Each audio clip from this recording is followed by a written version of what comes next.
A los demás os quiero invitar a que me acompañéis a la segunda carta de Pablo a los Corintios, segunda de Corintios, capítulo 8. Segunda de Corintios, capítulo 8.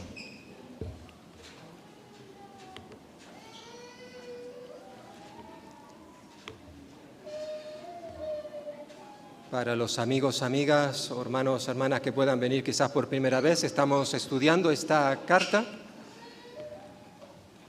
y estamos concretamente ahora viendo dos capítulos, el capítulo 8 y 9, que son capítulos que tratan mucho acerca del dinero, de las finanzas, de la economía. Si puedes, por favor, Gerardo, poner la primera imagen. Dice segunda de Corintios capítulo 8, versículo 16. En esta mañana nos toca ver los últimos versículos de este capítulo.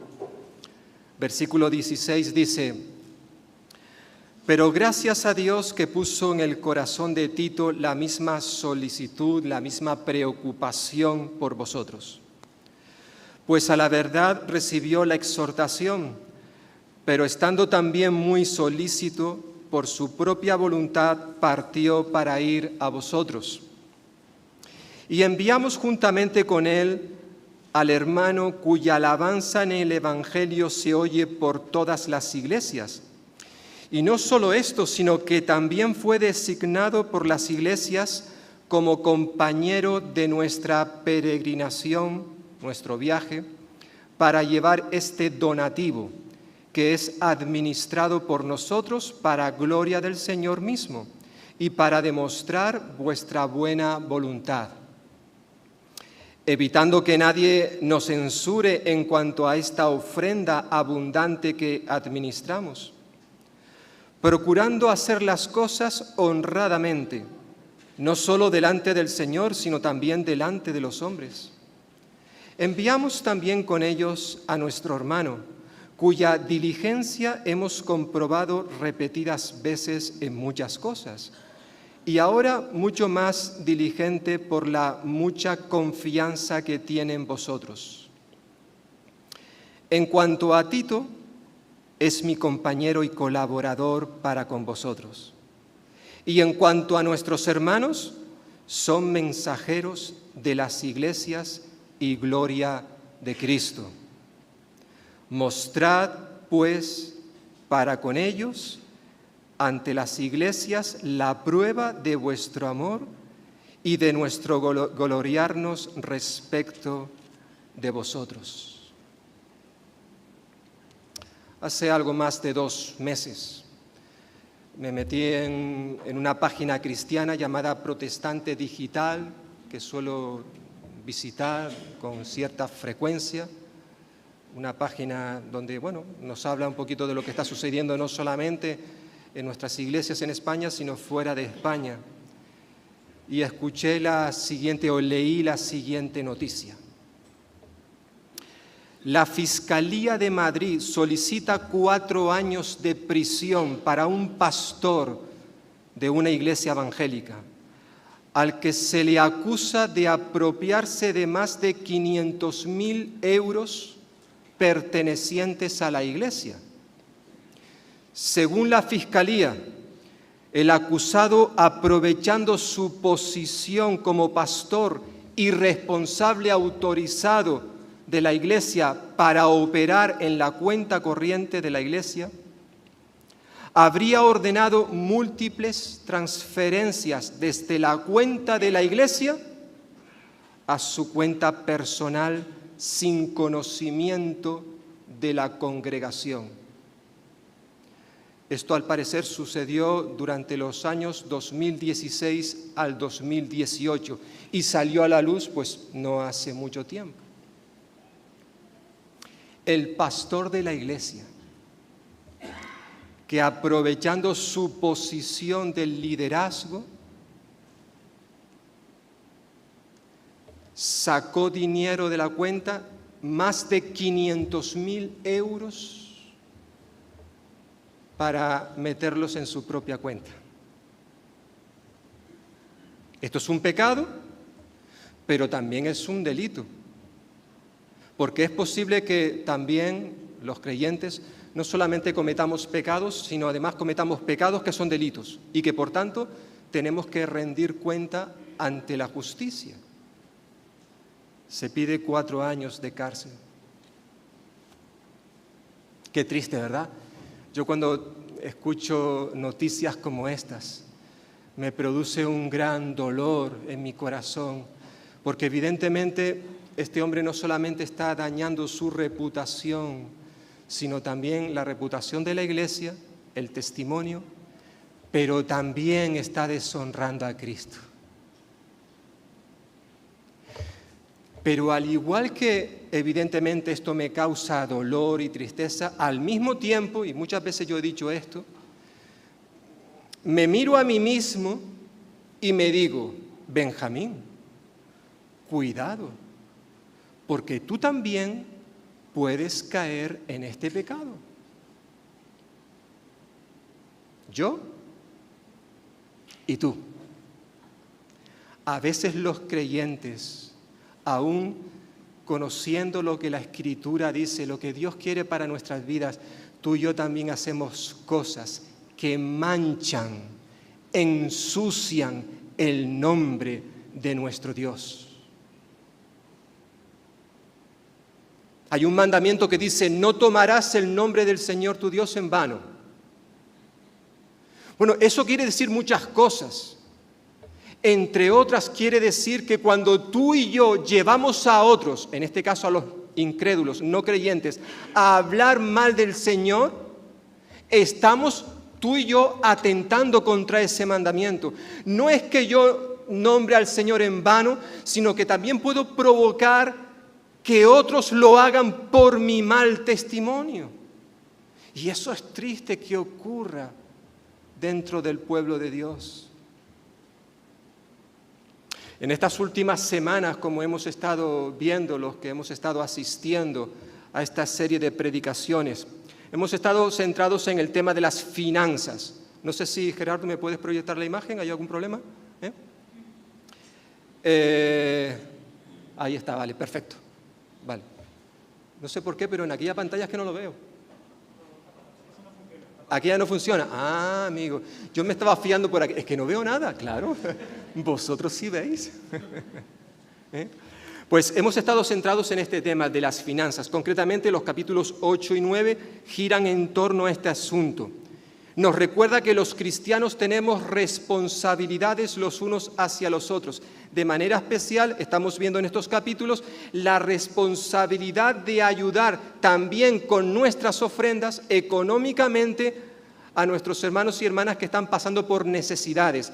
Concretamente, aquí el asunto era que la iglesia estaba recogiendo una ofrenda por la provincia de Macedonia, Acaya, también, para enviarla a Jerusalén. Allí la iglesia madre estaba pasando por un tiempo de mucha necesidad. Estos capítulos nos recuerdan que tú y yo como creyentes hemos de contribuir, participar con nuestro dinero para ayudar en las necesidades que hay en el pueblo de Dios.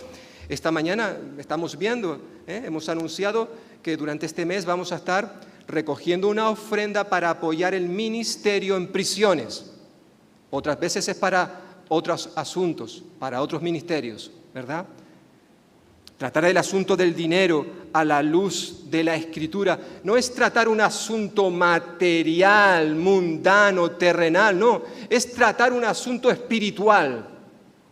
Porque hablar del dinero con la Biblia en la mano es hablar de cosas que a Dios le preocupa, que le interesa.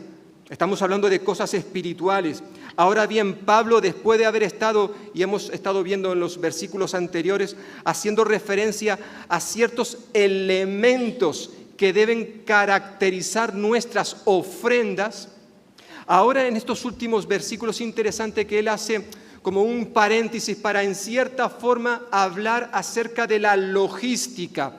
Es decir, hablar de cómo recoger estas ofrendas y enviarlas a Jerusalén. Hay un trabajo ahí y un trabajo muy importante de administración. Es un verbo que aparece en el pasaje que hemos leído 2 veces al menos.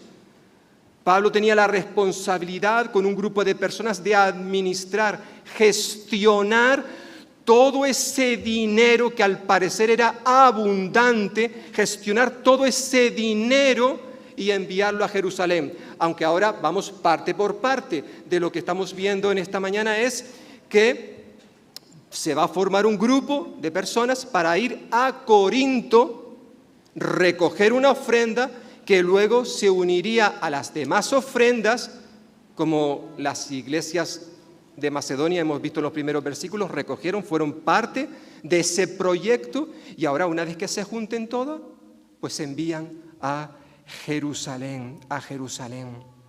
En tiempos del apóstol Pablo no había los medios que tenemos hoy en día. Nosotros como iglesia, ahora mismo esta ofrenda que se va a recoger para el ministerio en prisiones, una vez que se recoja, se enviará a estos hermanos por medio de una transferencia bancaria, rápido y seguro. No sucedía lo mismo en aquellos tiempos. El dinero había que llevarlo físicamente, había que viajar con ese dinero y llevarlo a su destino. Y aunque Pablo era un hombre que no cabe duda se podía confiar en él, era un hombre de confianza para administrar esta colecta que se estaba recogiendo para enviarlo a Jerusalén, él también era un hombre sumamente sabio y cauto. Pablo se tomó muy en serio esto de recoger un dinero para enviarlo a Jerusalén. Él sabía que si cometía un error, un resbalón en esta gestión financiera, podría ser utilizado por ese grupito de personas que ya hemos hecho mención a ellos, los falsos apóstoles, un grupito de personas que le estaban acusando de muchas cosas. Y en los últimos 4 capítulos de esta carta, vamos a hablar especialmente de esto, a centrarnos en esas acusaciones que había contra Pablo. Y ya tenía él demasiado para que además tuviera que añadir otras críticas. Es por eso que él se cuidó, fue muy sabio, prudente, para que a la hora de recoger todo ese dinero, las cosas quedaran nítidamente transparentes, que no hubiese nadie que pudiera acusarle de estar aprovechándose, sacando beneficio de todo ese dinero que se estaba recogiendo. Y en este pasaje encontramos una serie de lecciones, principios preciosos, no solamente para ser aplicados en el ministerio de las finanzas, cuando hablamos del dinero, sino en cualquier otro ministerio, cualquier otro servicio que hagamos para el Señor, tanto en su iglesia como fuera de la iglesia. Por ejemplo, en el lugar donde Dios nos ha puesto, en nuestro trabajo, en nuestro lugar de estudio.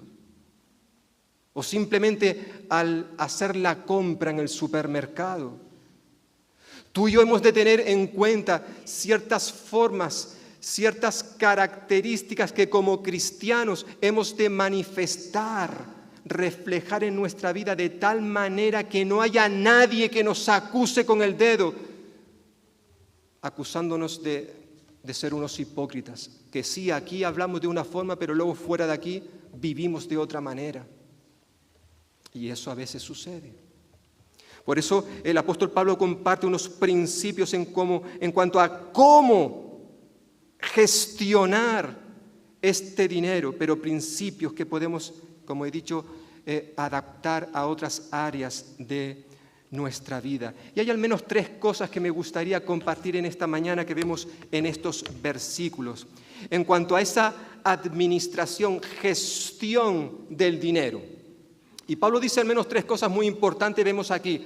Por un lado, la importancia de gestionarla de manera corporativa.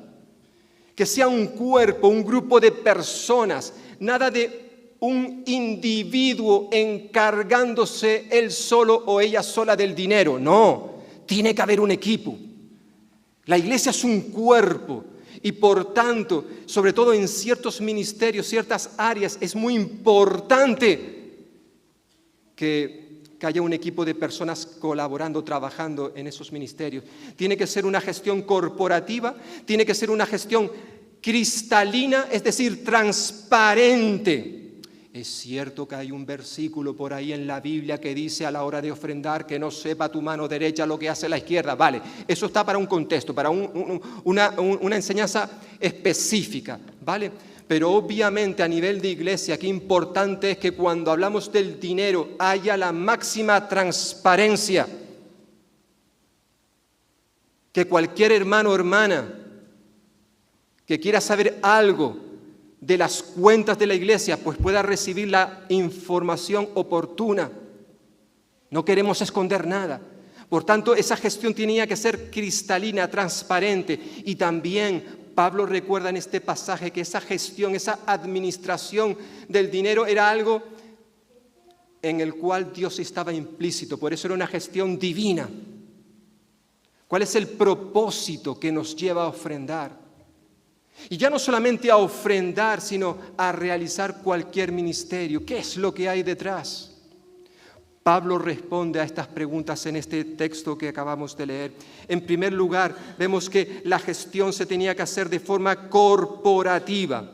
Versículo 16 dice Pablo: pero gracias a Dios que puso en el corazón de Tito la misma solicitud, es decir, la misma preocupación que tengo yo por vosotros.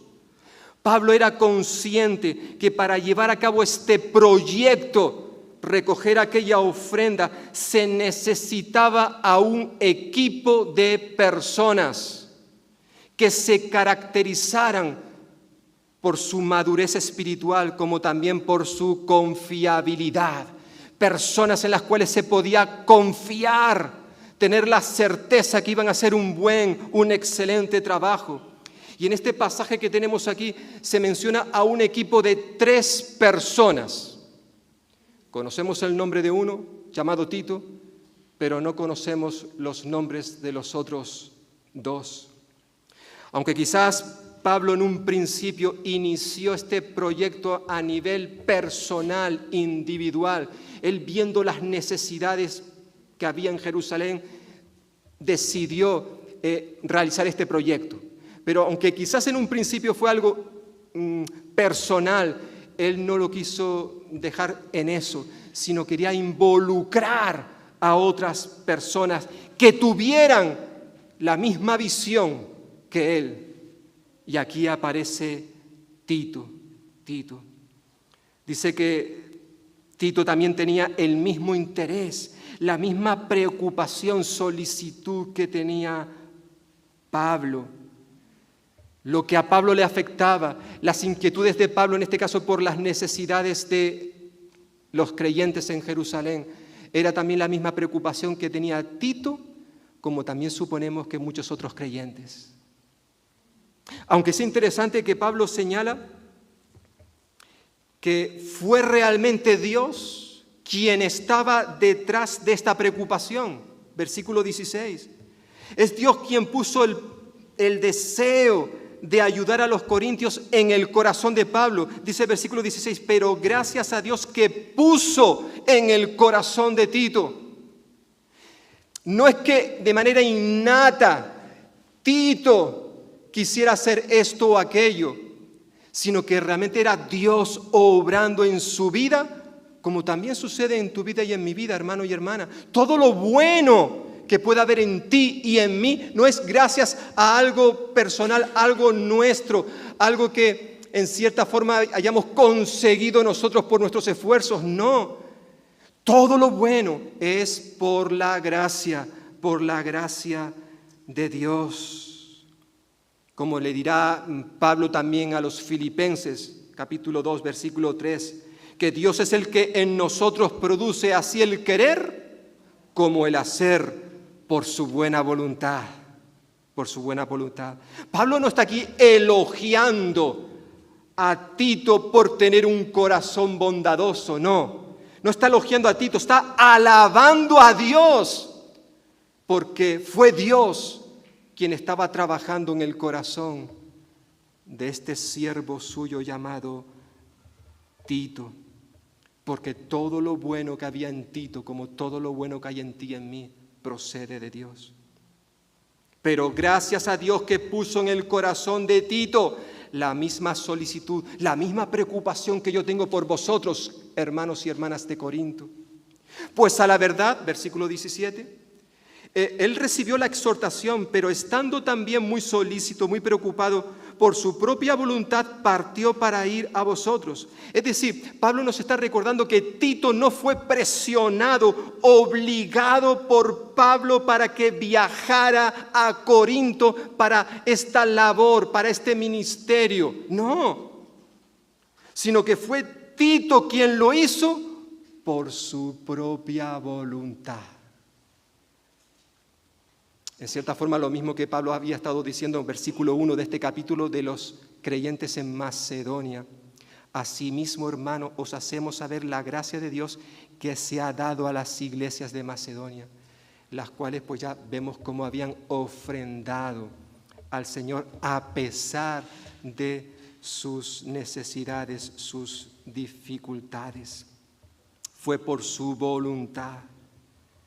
¿Cuántas gracias tenía que dar Pablo a Dios por personas como Tito?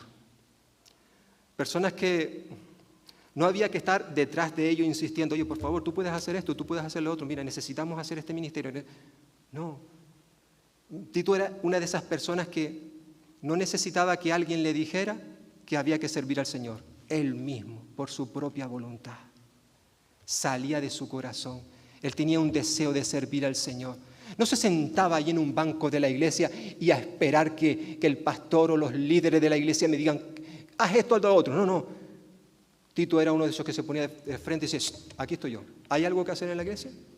¿Hay alguna necesidad? Contad conmigo. Qué bonito, qué hermoso cuando a veces nos encontramos con hermanas y hermanos de esta categoría, que no hay que estar detrás de ellos.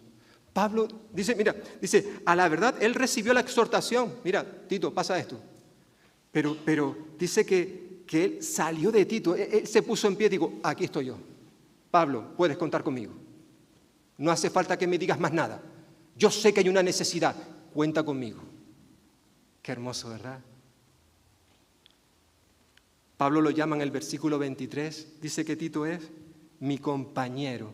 Fijaos versículo 23. Y colaborador para con vosotros. Lo cierto es que no tenemos mucho en la Biblia acerca de Tito, pero lo poquito que tenemos nos da la sensación de que este era un hombre sumamente especial, un gran siervo de Dios. Hay algo que nos llama la atención en cuanto a Tito, y es que su nombre no aparece en el libro de Hechos de los Apóstoles. Lucas no lo menciona y no sabemos por qué. Pero no lo menciona. Aparece en 4 cartas. En esta, segunda a los Corintios, es donde más aparece, hasta 8 veces. Lo vemos también mencionado allí en Gálatas, 2 veces. En la carta a Tito, Pablo dirigió una carta a Tito concretamente, aparece una vez allí su nombre. Y también en la última carta que escribió Pablo, al parecer, segunda de Timoteo. Por lo que sabemos en estas cartas, Tito era un gentil. Él no era un judío. Al parecer también había acompañado a Pablo y a Bernabé cuando hicieron un viaje a Jerusalén, se nos dice allí en Gálatas, capítulo 2. Seguramente su conversión fue fruto del ministerio de Pablo.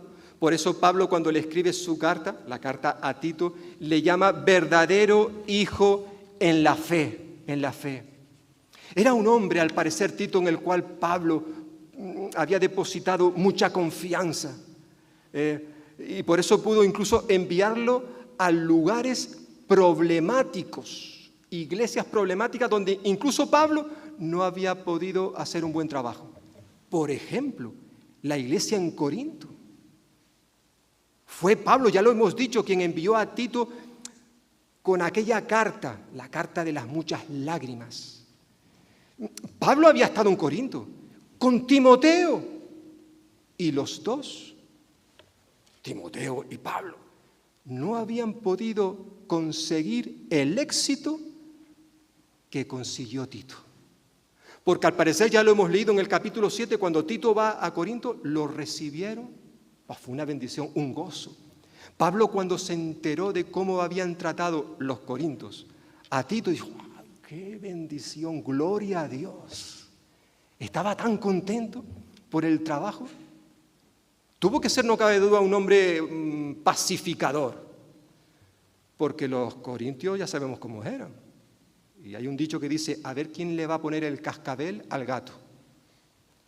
Tito lo puso. Tito fue a Corinto. Y no solamente en Corinto, sino en Creta. Pablo lo envió a Creta porque habían allí unos problemillas.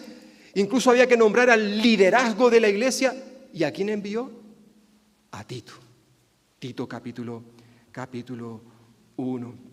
Lo cierto es que, bueno, lo último que sabemos de él es que cuando Pablo estaba en la cárcel esperando su inminente ejecución, estaba solo.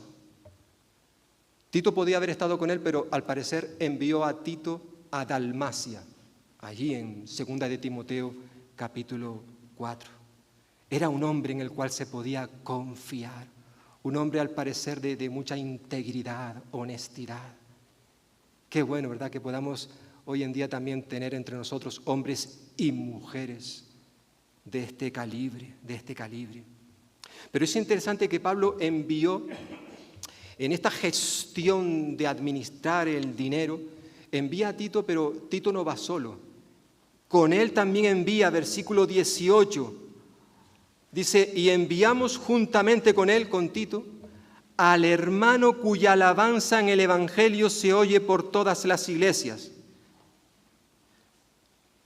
No menciona cómo se llamaba este hermano.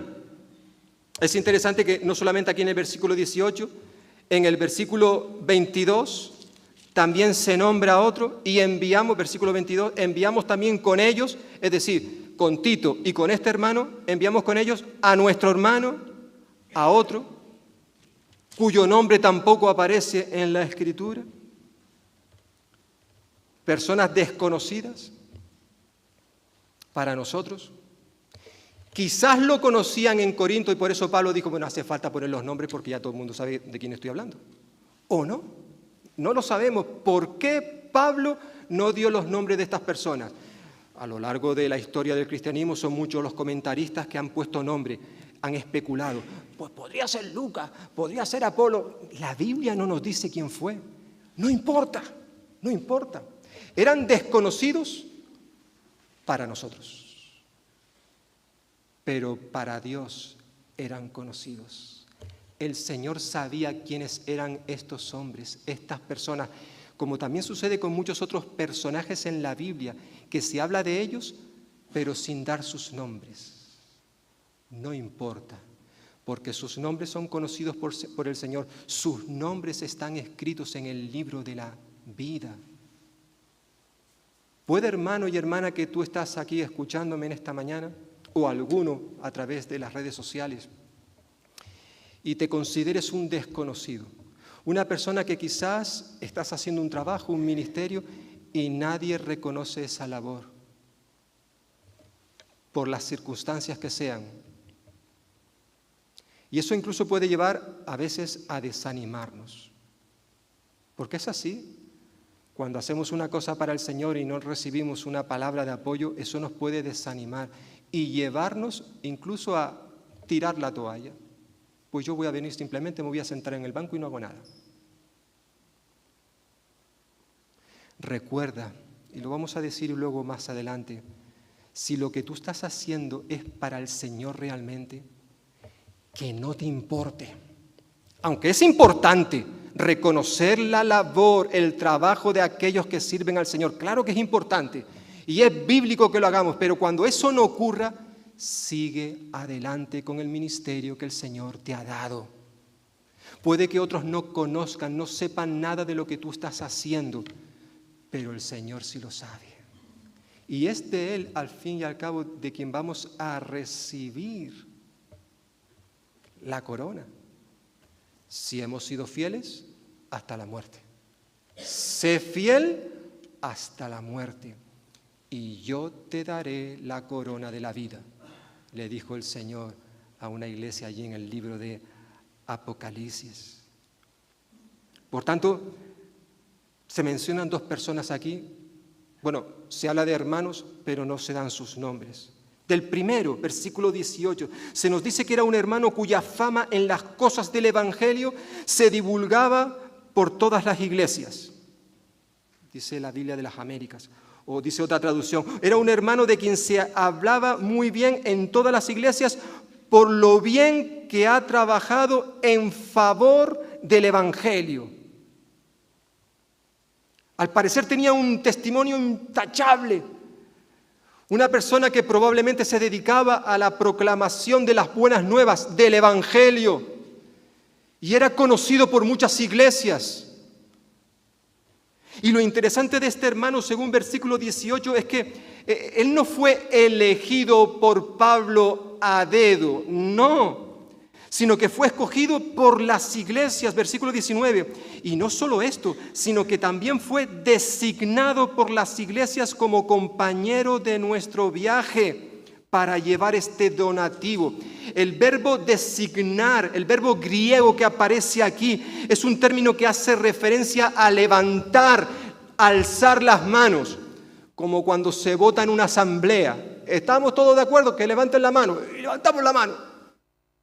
Es este el verbo que se está usando aquí. Al parecer, las iglesias habían votado para que este hermano fuese parte del equipo que iba a llevar todo ese dinero a Corinto, o iba a recogerlo en este caso, ¿verdad?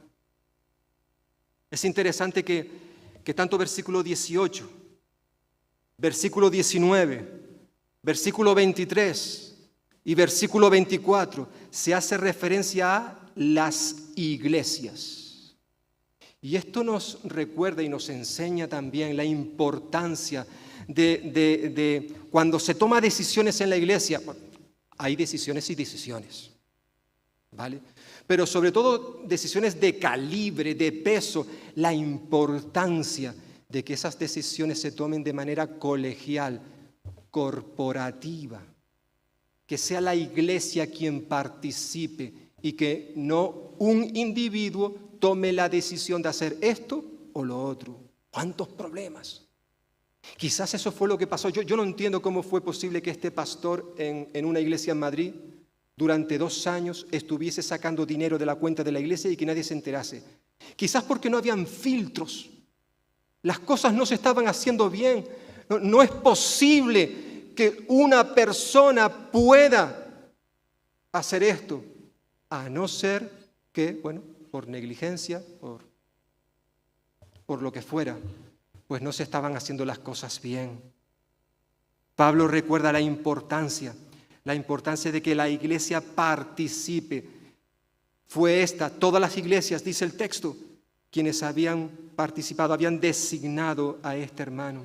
Por tanto, aparece este señor que no conocemos su nombre, versículo 18 y versículo 19. Y hay un segundo hombre que también fue enviado para acompañar a Tito y a este hermano. Un hermano que al parecer, versículo 22, había demostrado con frecuencia y de muchas maneras que era una persona diligente, y ahora lo era aún más por la gran confianza que tenía en los corintios. Este hermano al parecer había estado trabajando mucho tiempo con Pablo. Tanto tiempo que Pablo pudo comprobar que este hombre, había comprobado repetidas veces y en muchas cosas, que era una persona diligente, dice el texto, versículo 22. Es decir, era una persona que tenía un buen testimonio y que por tanto podía perfectamente ser admitido en este equipo de personas que iban a ir a Corinto. Es decir, él no fue escogido a dedo, no, sino que fue escogido después de haber sido examinado y evaluado. Se comprobó que reunía las condiciones necesarias para participar de este ministerio. Qué bonito, qué hermoso, ¿verdad? Estos 3 hermanos, Tito y 2 desconocidos para nosotros. Personas que evidentemente podemos aplicarlo a todos ellos, personas que después de haber sido probados por la iglesia, mostraron ser personas fieles e idóneas para llevar a cabo este ministerio encomendado por tantas iglesias. Al parecer, las diferentes congregaciones buscaron a los mejores para realizar este proyecto. Personas en las cuales se podía confiar debido a su integridad, a su buen testimonio.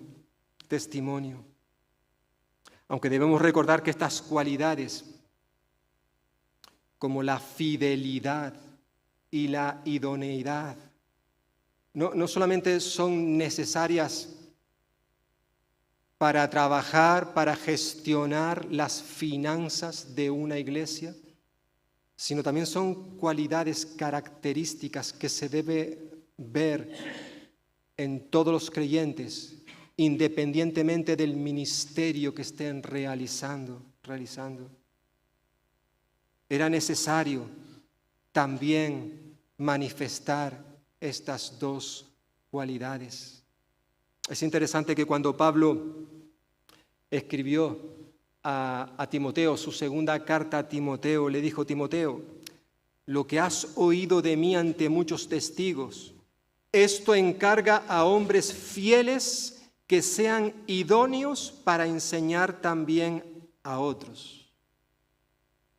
Fijémonos en esas dos características que tenían que tener aquellos que enseñaban. Pero repito que esto también se aplica a cualquier otro ministerio. Estas personas tenían que ser fieles en primer lugar. El orden es muy importante. Por alguna razón se ha puesto de esa forma. Personas fieles. Está haciendo referencia a personas espirituales, personas que amaban al Señor, que vivían vidas íntegras, honestas, honradas, personas en las cuales se podía confiar, personas fieles y, en segundo lugar, personas idóneas, es decir, personas que tenían las capacidades, las habilidades para realizar el trabajo que se les había encomendado. Ambas son sumamente importantes para evitar meternos en problemas dentro de la iglesia. No solamente las dos, sino también, como he dicho, el orden en que han sido dadas. El orden. Todos los creyentes, hermanos y hermanas, todos los creyentes tenemos dones. Todos los creyentes estamos llamados a servir al Señor. Todos. Quizás no todos podemos servir en las mismas áreas, porque va a depender de los dones que el Señor nos haya dado. Tristemente, he conocido iglesias que no tienen en cuenta estas dos características, solo una. Por ejemplo, voy a hablar de la música. Imaginaos por un momento que Vitoriana, te voy a coger a ti de ejemplo. Vitoriana creemos que es una mujer fiel, que ama al Señor, una mujer espiritual, la conocemos desde hace muchos años, que ha demostrado a lo largo de toda su vida la fidelidad que tiene para el Señor. Pero un día ella viene y dice: quiero participar en el ministerio de la música y quiero tocar el piano. Muy bien, hermana, nos alegra que quiera servir al Señor tocando el piano. ¿Tú sabes? No sé tocar el piano. ¿No sabes tocar el piano? No sé. Pues Vitoriana, lo siento mucho, no vas a poder. No, pero es que yo quiero tocar el piano. Yo soy fiel, yo amo al Señor. Ya, Vitoriana, lo sabemos, pero tú no puedes ministrarnos tocando el piano porque tú no tienes ni idea de cómo se toca un piano. Pero claro, a lo mejor llega su sobrino, que es un líder de la iglesia, y dice: no, mi tía tiene que tocar el piano. Querido sobrino, tu tía no sabe, pero tiene que tocar el piano. Y nos metemos en un problema. A ver, nos reímos. Pero esto sucede. ¿Y cuántas iglesias tienen este gran problema de que por no enfrentarse a esa familia, pues dejan pasar, bueno, vale, no sabe tocar el piano, pero que lo toque. Y cada domingo cuando la iglesia llega sufre y los vemos sudando, ay, que se quite del piano, que se quite del piano. ¿Pero por qué? Porque no hubo un liderazgo firme, fuerte, que dijo, mira, te agradecemos tu deseo, pero tú no puedes tocar el piano. Puede suceder al revés, que hayan personas que conozcamos, oye, ¿tú te has fijado fulanito? ¡Qué maravilla! ¿Cómo toca el piano? Tiene 15 años de estudios musicales y es una maravilla, es un Beethoven. Da gusto verlo tocar el piano, vale, qué bueno. Pero esa persona es fiel al Señor, ama al Señor, es una persona íntegra. Sí, no importa, no importa. Ahora lo que importa es que sepa tocar el piano. Necesitamos a un pianista, venga, vamos a ponerlo ahí. Y ponemos a un pianista que toca el piano de maravilla, pero que no destaca por su fidelidad al Señor. ¿Y cuántos problemas hay en muchas iglesias precisamente por esto? La Escritura es clara. Necesitamos a personas que sirvan en el ministerio de las finanzas o cualquier otro ministerio. Bien, vamos a buscar a personas que sean fieles e idóneas. Capacidades espirituales, ha demostrado un testimonio intachable y al mismo tiempo tiene las capacidades, es idóneo para realizar esa tarea, porque si no, no podemos seguir adelante. Esas personas tendrán otros dones, ¿eh? Todos tenemos como mínimo un don, todos tenemos un lugar donde servir al Señor. Es verdad que a veces nos gustaría, deseamos servir en un lugar concreto, pero para el cual no estamos capacitados. Que nadie se entristezca, que nadie llore, es que yo quiero, vale, pero mira, no es tu lugar, vamos a buscar cuál es el tuyo, ¿verdad? Qué importante son estos factores. Pablo, a la hora de tratar el asunto del dinero, él no quería tocar nada para cuidarse, para evitar problemas. Entonces formó a un equipo respaldado por la iglesia para llevar a cabo esta visión. Por tanto, en primer lugar, ¿qué necesario es tener esto en cuenta? Una gestión corporativa, un equipo de personas. En segundo lugar, recordáis que vimos que la gestión tenía que ser también cristalina, transparente, para evitar cualquier problema. Versículos 20-21. Dice Pablo, evitando que nadie nos censure, nos acuse en cuanto a esta ofrenda abundante que administramos. Al parecer Pablo confiaba, esperaba que la ofrenda que se iba a recoger fuera abundante, que la gente diera bastante dinero, ¿verdad? Esto podría llevar a muchos, especialmente, como he dicho antes, a los falsos pastores, apóstoles, a tener malos pensamientos, a criticar a Pablo por asumir esa responsabilidad en cuanto a manejar tanto dinero. Por eso Pablo quería evitar esto. Versículo 20 que hemos leído. Quería evitar ser acusado de malas prácticas y por eso actuó con extrema cautela. Por un lado, como ya hemos visto, tomando la decisión de formar un equipo de personas que se encargaran de esta labor y así evitar cualquier censura. Es decir, Pablo quería ser lo más transparente posible. Y sobre todo cuando hablamos del dinero. Hay que ser lo más transparente posible. Y en segundo lugar, que esas personas que iban a colaborar fueran personas de un buen testimonio, de máxima confianza. Estas personas no solo debían ser honrados, sino parecer honrados. Por eso versículo 21, procurando, dice Pablo, que estaba procurando hacer las cosas honradamente, no solo delante del Señor, sino también delante de los hombres. La gestión de aquel dinero debía ser cristalina, transparente, no solamente ante los ojos de Dios, que es a Él a quien tenemos que rendir cuenta, pero también alrededor, a los ojos de las personas que están a nuestro alrededor. Y hermanos y hermanas, esta enseñanza también va dirigida a nosotros. Y no solamente en los asuntos relacionados con el manejo del dinero dentro de la iglesia, sino en todas las áreas de nuestra vida.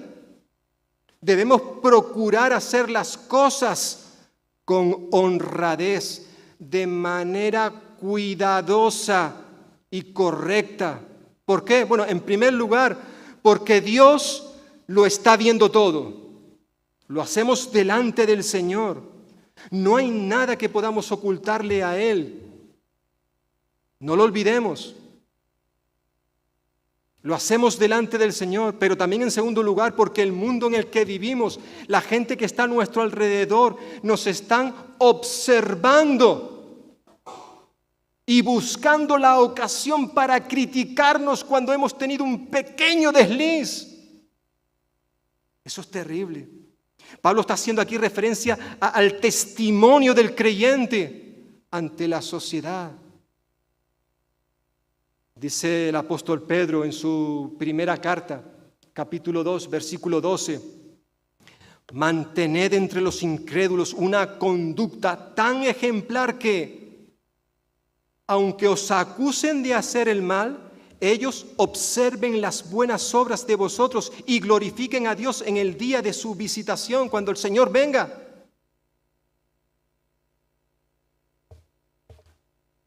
Si hemos prestado atención a los cánticos que hemos entonado en esta mañana, nos recuerda precisamente esto. De hecho, Gersón hacía referencia a 1 de Timoteo, capítulo 4, versículo 12, donde Pablo se dirige a los jóvenes y a los no jóvenes, y le dice: ninguno tenga en poco vuestra juventud, sino sé ejemplo a los creyentes en palabra, en conducta, en fe, en amor. Sé ejemplo. Y eso es para cada uno de nosotros. Es lo que la palabra de Dios una y otra vez nos recuerda. Pablo está diciendo en nuestro texto, procurando hacer las cosas honradamente, no solamente delante de Dios, sino delante de los hombres. Esto no es algo opcional que tú o yo escogemos dependiendo de las circunstancias, no. De hecho, se lo hemos dicho al Señor en esta mañana con ese cántico, le hemos dicho: Señor, este es mi deseo, honrarte a ti. Que en cada palpitar, en cada latido de mi corazón yo pueda vivir para ti, porque quiero ser un ejemplo a la gente que me rodea. Yo no quiero vivir un cristianismo de boquilla. Quiero que mi vida refleje a Cristo, a la gente que me rodea. Qué importante es esto, la transparencia. No solamente cuando hablamos del dinero, sino en cualquier otro aspecto de nuestra vida. Hace muchos años conocí a una iglesia que habían cambiado de local y construyeron un local nuevo. Y las paredes del local eran de cristal. Obviamente habían unas cortinas para cuando diera el sol, que no se asaran como pollos ahí, pero cuando se podía las cortinas se abrían y cualquier persona que iba por la calle miraba y podía ver lo que estaba ocurriendo allí dentro. Qué importante que nuestras vidas puedan ser de esta clase, ¿verdad? Transparentes como el cristal, que no haya nada que ocultar. A veces, tristemente, esto no es lo que ocurre. Es interesante que de esto ya hablamos precisamente en el capítulo 6. Capítulo 6, versículo 3, Pablo dijo, capítulo 6, versículo 3, no damos a nadie ninguna ocasión de tropiezo. ¿Para qué? Para que nuestro ministerio no sea vituperado, desacreditado. Es decir, Pablo nos está recordando que nuestra forma de vivir no tiene que servir a nadie como una piedra de tropiezo, ocasión de tropiezo. Nadie debería poner nunca como argumento para rechazar el Evangelio el comportamiento de ciertos cristianos, que es lo que ocurre muchas veces. Pablo sabía que la mejor manera de taparles, cerrarles la boca a todos aquellos que reniegan del Evangelio, era reflejando en nuestras vidas una conducta intachable. La conducta de un creyente nunca puede ser un obstáculo, una piedra para que los no creyentes no quieran acercarse al Señor, para que la obra de Dios avance. Por eso Pablo se cuidó, quería evitar cualquier comentario, cualquier crítica, evitando, dice ahí versículo 20 y 21.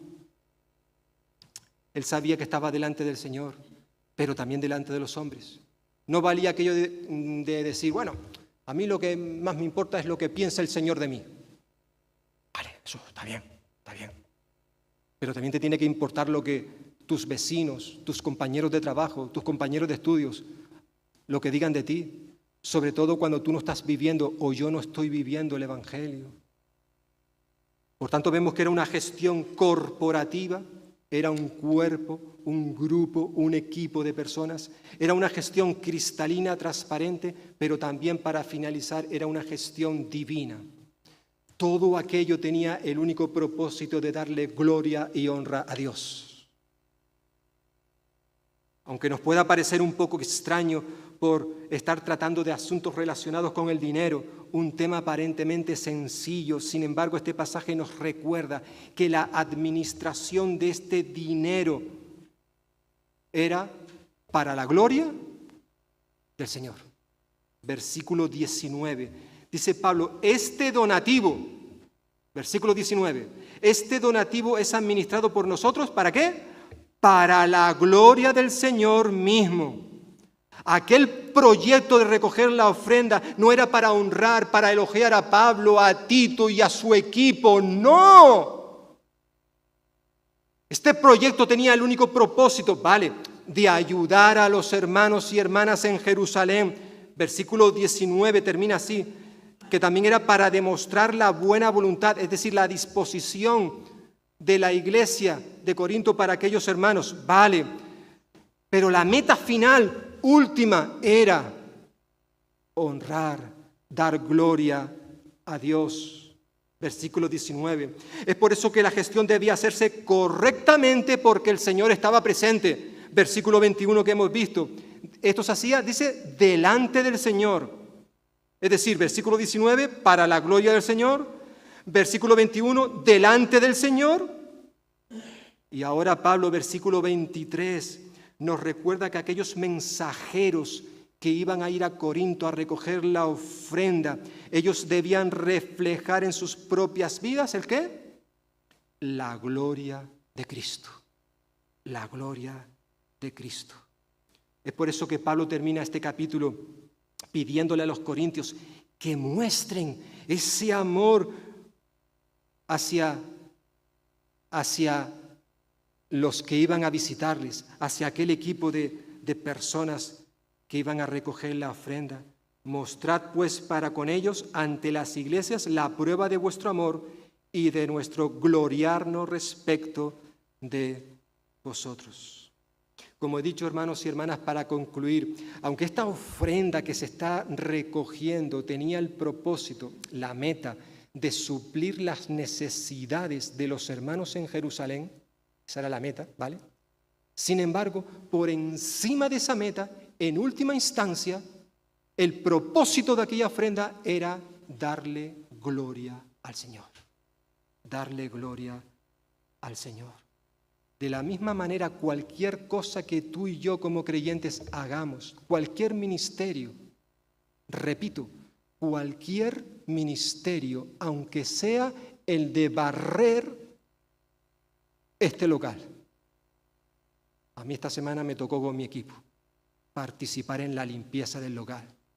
Bueno, hasta eso hemos de hacerlo para la gloria de Dios. Esto es lo que le dijo Pablo, por ejemplo, a los colosenses. Y todo lo que hacéis, Colosenses 3:17, todo, subraya esa palabra, todo lo que hacéis, sea de palabra o de hecho, hacerlo todo en el nombre del Señor Jesús. Ya sea que hablemos o que actuemos, que lo hagamos todo todo. Aunque las cosas que hagamos parezcan cosas comunes, cotidianas, cosas que parece que no tienen mucha importancia. Decía también Pablo a los Corintios en su primera carta, capítulo 10, versículo 31, dice, si pues coméis o bebéis, son cosas que todos los que estamos aquí hacemos todos los días, comer y beber, cosas cotidianas, que uno dice, ¿qué importancia tiene esto? Y dice, hasta en eso, dice Pablo ahí, todo lo que, ya sea que comáis o bebáis, hacedlo todo para la gloria de Dios. Todo, todo. ¿Y cuántos enfados, por ejemplo, nos ahorraríamos si esto siempre lo tuviéramos en cuenta? Es verdad que por regla general cuando hacemos algo para el Señor, decimos, esto lo hago para el Señor, para la gloria del Señor. Pero si alguien me critica, alguien no reconoce mi trabajo, alguien no hace o no actúa como a mí me gustaría que actuara, ya me enfado y dejo de hacer las cosas. Digo, ¿pero qué pasa? ¿Tú no has dicho que esto lo hacía para la gloria del Señor? Por tanto, no te enfades, no te moleste. Es que fulanito no me ha saludado, lleva ya 3 semanas sin saludarme. Y mira que yo me acerco a él o a ella y quiero servirle para la gloria del Señor, pero no recibo respuesta. Ya no quiero saber nada. No, hermano, hermana. ¿Tú dices que lo que haces, lo haces para la gloria del Señor? Incluso cuando depositamos nuestras ofrendas, ¿estamos en ese contexto? Pues no te preocupes si lo que tú haces no tienes la respuesta que te gustaría obtener. Porque lo importante es que el Señor, que lo ve todo, pueda recibir tu ministerio como una ofrenda de olor fragante. Que el Señor nos ayude, no solamente como iglesia en cuanto al manejo del dinero, sino también en cualquier otra área, en cualquier otro ministerio, la importancia de que todo lo que hacemos lo hacemos para Él, la importancia de trabajar como cuerpo, como equipo, y la importancia de que nuestras vidas aquí y fuera de aquí se muestren transparentes, cristalinas, evitando, procurando por todos los medios hacer las cosas honradamente, honestamente, íntegramente, de tal manera que no haya nadie que nos acuse de predicar una cosa y hacer otra. Amén.